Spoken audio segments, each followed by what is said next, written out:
Olá, bom dia! É hora de informação aqui na TV Canção Nova, nesta quarta-feira, 8 de janeiro de 2025. Seguimos juntos com mais um boletim de notícias direto de São Paulo. Veja imagens da capital paulista. Quarta-feira com tempo instável. Ontem uma chuva forte e ventos causaram danos em vários pontos da cidade. Hoje esquenta bastante e o tempo fica abafado.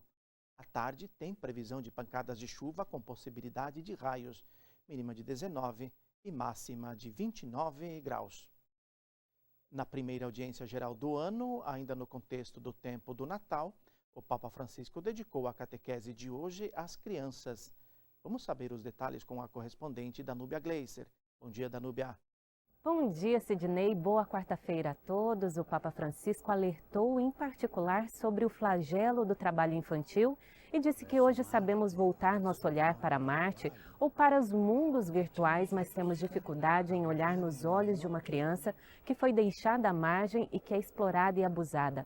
E exortou que o século que gera inteligência artificial e planeia existências multiplanetárias ainda não ultrapassou a praga da infância humilhada, explorada, moralmente ferida. E continuou: irmãos e irmãs, os discípulos de Jesus Cristo nunca devem permitir que as crianças sejam negligenciadas ou abusadas, que sejam privadas dos seus direitos ou que não sejam amadas e protegidas. Os cristãos têm o dever de prevenir diligentemente e de condenar firmemente a violência ou o abuso de menores, exortou o Santo Padre. Outro drama apresentado pelo Papa foi a guerra. Ao final da audiência, ele recordou os países em conflitos e mais uma vez afirmou que a guerra é uma derrota. E na conclusão da audiência, junto com os peregrinos na Sala Paulo VI, o Papa assistiu a uma apresentação do Circo África.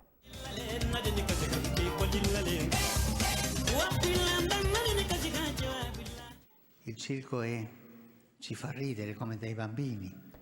O circo nos faz sorrir como crianças. Os circenses têm esta missão de fazer rir e de fazer coisas boas. Meu agradecimento a todos vocês, disse o Papa. Uma bela apresentação. De Roma, Danúbia Gleiser para o Boletim de Notícias. Obrigado, Danúbia. A gente vem aqui para o Brasil porque o governo federal trocou o ministro das Comunicações. E nos 2 anos dos atos de 8 de janeiro, STF condenou 370 pessoas da capital federal. O repórter Francisco Coelho traz as informações. Bom dia, Francisco. Bom dia, Sidney, a todos. Em coletiva de imprensa, o ministro da Secretaria de Comunicação do governo, Paulo Pimenta, anunciou a saída do cargo. Ele chefiava a SECOM desde o início do mandato do presidente Lula e será substituído pelo marqueteiro que comandou a campanha em 2022. O publicitário Sidônio Palmeira é visto pela equipe como um técnico mais preparado para melhorar a comunicação do executivo. Integrantes do PT e o próprio presidente já haviam se queixado da forma de trabalho de Paulo Pimenta nesta função. E o governo federal prepara um ato para lembrar os 2 anos do 8 de janeiro. O governo terá cerimônias para marcar essa data. Uma delas é o retorno das obras de artes destruídas ao Palácio do Planalto. Durante o ato de hoje, na Praça dos Três Poderes, Lula vai contar com a presença de autoridades do governo, mas os chefes da Câmara e do Senado decidiram não comparecer. Também para marcar a data, o Supremo Tribunal Federal divulgou um balanço dos processos em andamento na Corte relacionados ao 8 de janeiro. 371 pessoas foram condenadas por crimes como tentativa de golpe de Estado. 552 pessoas passaram por audiência de instrução, aquela audiência inicial. 527 pessoas assinaram um acordo de não repercussão penal, que é quando eles assumem o que cometeram, mas pagam penas alternativas. E 5 pessoas foram absolvidas. Eu volto com vocês nos estúdios em São Paulo. Obrigado, Francisco. O temporal que atingiu São Paulo na tarde de ontem deixou 650 mil pessoas sem energia elétrica e gerou muitos transtornos à população. Vamos saber como está a situação agora com a repórter Aline Mércio. Bom dia, Aline. Bom dia, Sidney, a todos que nos acompanham. Olha, os bombeiros de São Paulo registraram pelo menos 163 chamados para quedas de árvores na capital e região metropolitana na tarde de ontem. Na zona leste da cidade, as rajadas de ventos chegaram a 70 km por hora. Houve queda de árvores de grande porte na região.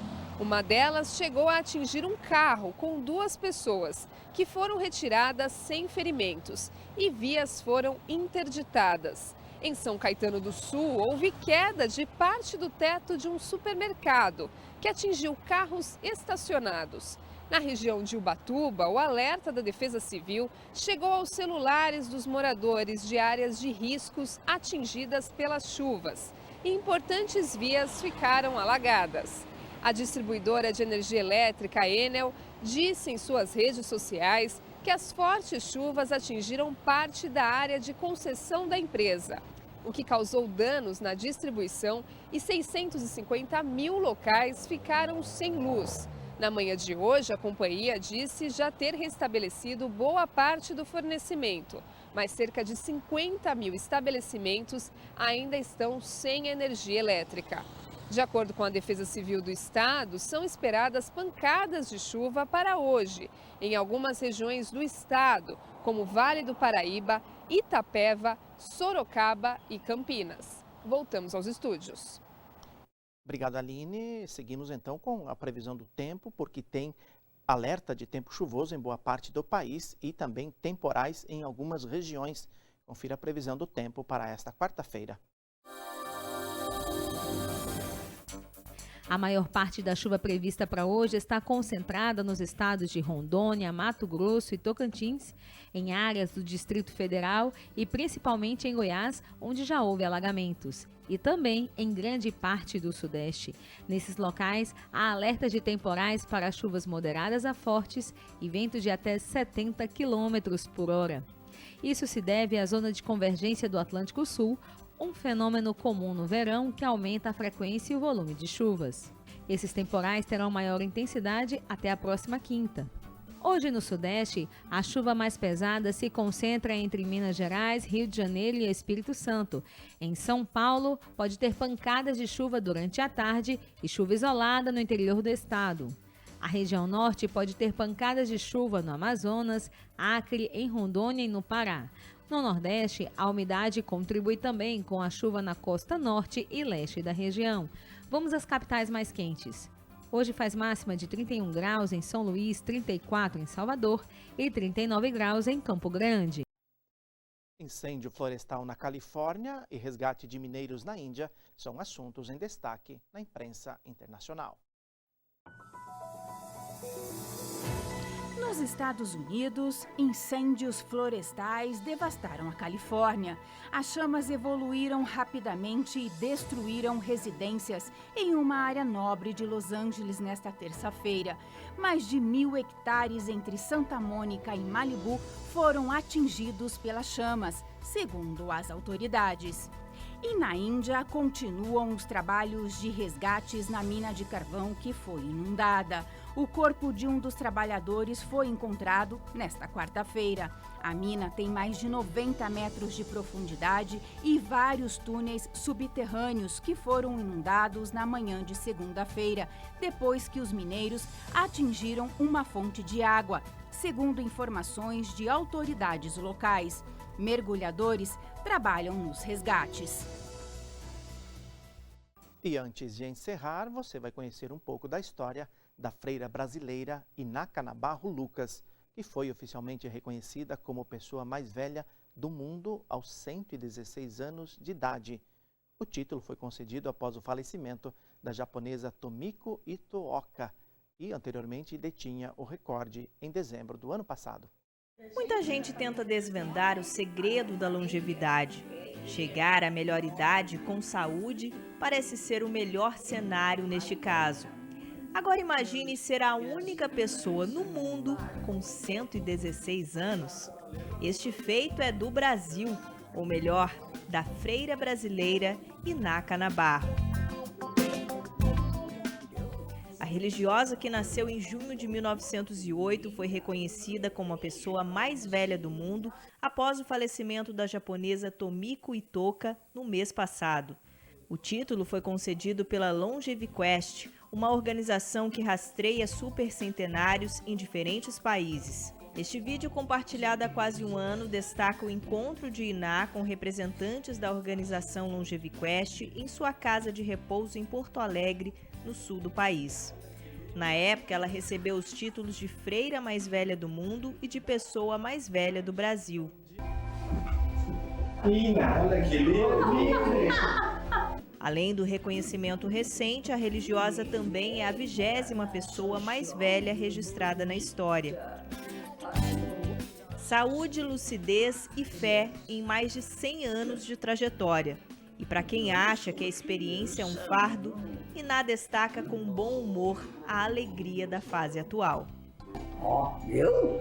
Nem se fala. Muito bonita. Muito bonita. Bem jovenzinha.